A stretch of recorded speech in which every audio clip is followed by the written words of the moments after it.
Okay, so let's talk about a less exhaustive approach to the ancient problem of square root.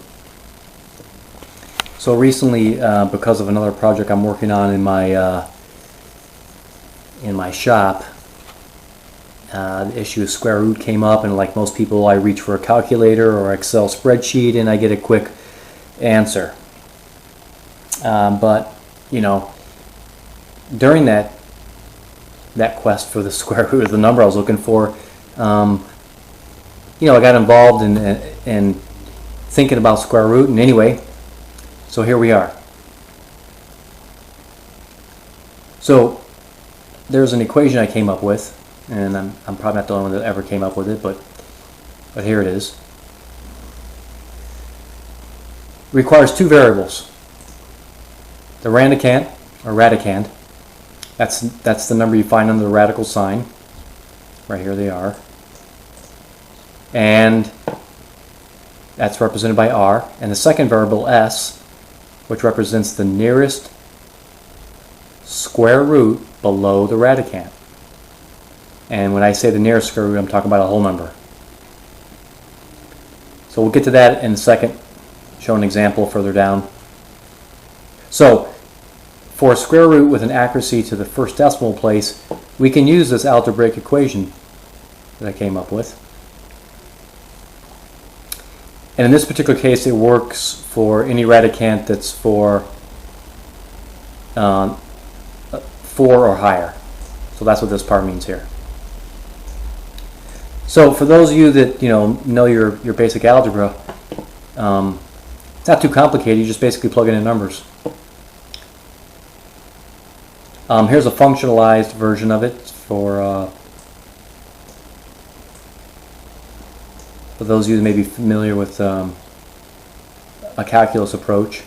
This is simply a multivariable function representing this equation, and we're passing in two variables.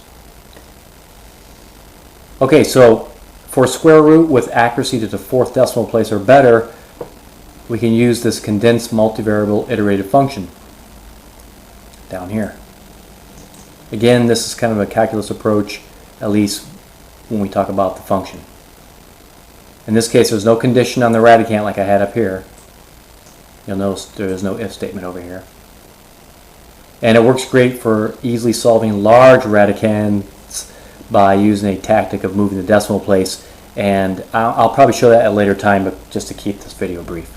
Okay, so what does this mean? This part over here simply is saying solve the right side of the equation, this, and the result is a new value for s. Remember, s is the nearest square root below the radicand. We then solve the right side of the equation again, but we use the new value for s. The value for variable r stays the same. And we repeat this process 4 times. So basically you work out the formula, the equation on the right. The result that you get, you take the result, which is s, which represents s, and you put it through the formula again. So that's what the 3 means. The 3 means you do it 3 times. You work it out, you take your result, which is s, and you work it back through again. That gives you another s, and you just keep going 3 times. Okay? That'll give you your accuracy for the square root to the 4th decimal place. Here's a non-iterative example, which is really the same thing we had up here at the top under number 1, but in function form. So my calculus is a bit weak, but in calculus multivariable functions, one of the variables can change, the other one can't. In this case, the r, which represents radicand, never changes, but the s does. As we go through this, we get the new s, and s changes. Okay? There's another way to express this equation up here, not fully. If this was a function, an iterative function, 2 times, we could represent that by what's called a composite function, which is what this is here. But that would only give you accuracy to like the maybe to the second decimal place. So I'm really not going to go into that. It's kind of a lengthy formula. It's basically just using the calculus function and squaring it, and it's the same thing as up here. We're just using it more than one place throughout this composite function. So I'm not going to go into that. So let's look at an example of using the first approach. And here it is. We're going to try to find the square root of 4. So the nearest radicand, or the nearest square root, sorry, below the radicand is 7, because 7 times 7 is 49. We couldn't use 8 because 8 times 8 is 64. So 7 is the one that's below 54. So based on our formula that we saw, which we could look at it right here if you want to follow along, or even right here. So 7 is our nearest square root, s, plus our radicand, minus our nearest square root squared, sounds kind of funny, times 1 over, and then you can just see the formula just follows it. You know, it's the nearest square plus 1, and that whole thing is squared, minus the nearest square root squared. Okay, and then here it is. Here's the numbers once it's all plugged in.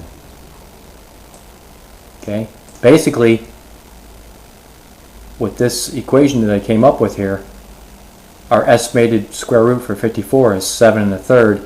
The actual, if you use your calculator, is 7.348. So you can see it's accurate to the first decimal place, at least on this example. So even just with one pass through the equation, it's pretty accurate. But if you really want to get accurate to the fourth decimal place, you're gonna have to pass through it multiple times. Okay. So let's look at an example of using approach number 2. And this should give you a little bit better idea of what this function really is doing. Remember, the function was a function with a, I guess that's called a subscript or superscript. I think it's a superscript, 3. It doesn't mean f to the power 3 or f cubed, definitely not. This means f, do it 3 times. Do this function 3 times. That's what that means. In some disciplines of math and even in calculus, this means do this function 3 times. Okay. So here's a function 1 time. Just what we just went through before. Gives us 7 1/3. Then we take 7 1/3. You can see now it become clearer. The result is the new s. We plug it into the function again, and we work through it again, and we get a new answer. Okay, and so on. And by the time we get through this 4 times, 0, 1, 2, and 3, we get a square root of 54. In this case, is 7.34846 is our estimate, and guess what? It meets the real square root of 54 out to the 5th decimal place. So very accurate, works really good. For those of you who want a less exhaustive approach to working with square roots, something you can do on paper, because you can see I showed it here. It's just plugging in numbers. Yeah, I know you're going to reach for a calculator like everybody else, but if you find yourself in a situation where you're paper and pencil only, or you're taking maybe some advanced math classes, don't be afraid to throw this one on the professor. Works really good. Okay, so there you go.